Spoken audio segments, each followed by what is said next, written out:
Kung ano pa yung mga malalaking nangyari ngayong taon and your assessment of Well, the yung ICC, ito yung first time na isang presidente o kahit sino na Pilipino ay nakasuhan sa International Criminal Court. The most popular, the most powerful man in recent history na naka-register ng 93% approval rating, the highest sa ating recent history, ay ngayon nandun sa ICC.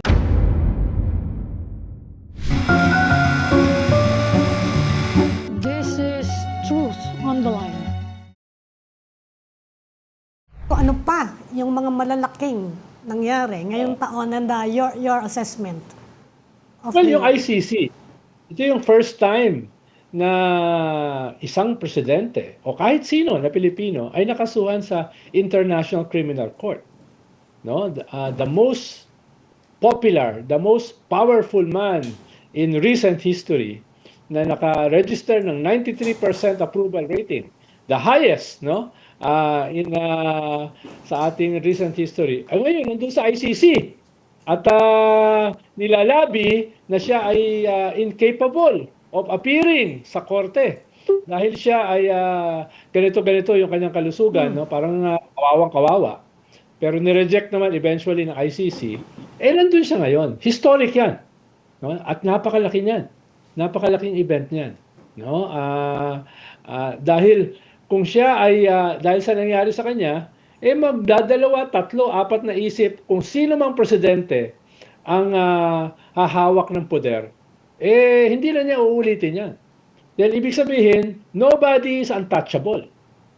Lalo na sa ICC. So, yun, napakalaki nun. No? Major yon yung ICC na yan.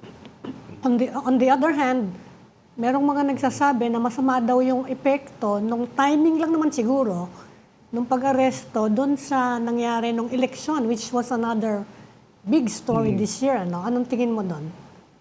Tingin kong mali hindi yung timing. Ang mali ay yung kahinaan ng gobyerno na i-weaponize yung nangyari laban sa kanilang mga kalaban. Ang nangyari, nakapag-weaponize yung mga Duterte. Sila pa nagmukhang kawawang na-violate ang human rights. Sila pa nagmukha na binviolate yung rule of law, etc. Diba? Ang dami namang factors na working sana against the Duterte. Yung West Philippine Sea, hindi nagamit ng gobyerno against the Duterte. Yung mga plunder cases like Parmali, hindi nagamit ng gobyerno against the Duterte. Itong ICC, hindi nila na-weaponize against the Duterte. Ang nakapag-weaponize pa, yung mga Duterte. Ang tingin ko dyan, hindi mali sa timing. Mali sa communication, mali sa narrative. Kaya siguro yung Malacanang nakalimang palit ng communication set. Yes, no?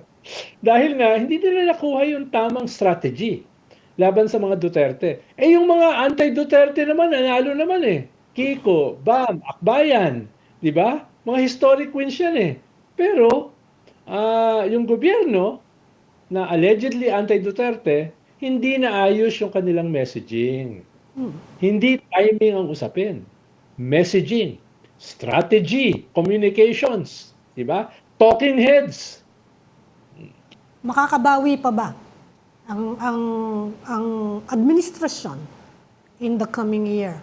Kasi, syempre hanggang ngayon, nabanggit mo na nga, mas malakas pa rin si VP Sara at medyo lalong nawala yung kaisa-isa na nababanggit na posibleng ma-endorse sana ni President Marcos. Anong tingin mo? Makakabawi pa ba?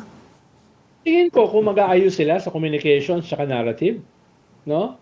Ikalawa ay magkakaso, magpapakulong sila ng mga big fish at mababawi yung mga ninakaw. Tingin ko mahalaga yun, no? Ikatlo, kung makakahanap sila ng strong candidate for 2028.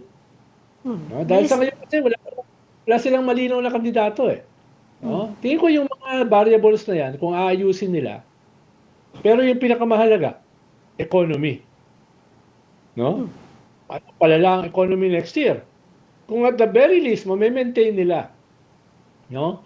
Yung 5% na growth target, ay baka at kasabay nung tatlong sinabi ko, ay makakabawi sila. Pero kung halimbawa dadaos-dos yung economy below 4%, no, including yung pagbagsak ng halaga ng piso, tapos yung pag-alis ng mga investors, tapos yung pag-slow down ng government spending, ay masama yun para sa kanila. Eto, Maliban pa sa masama yun para sa bansa.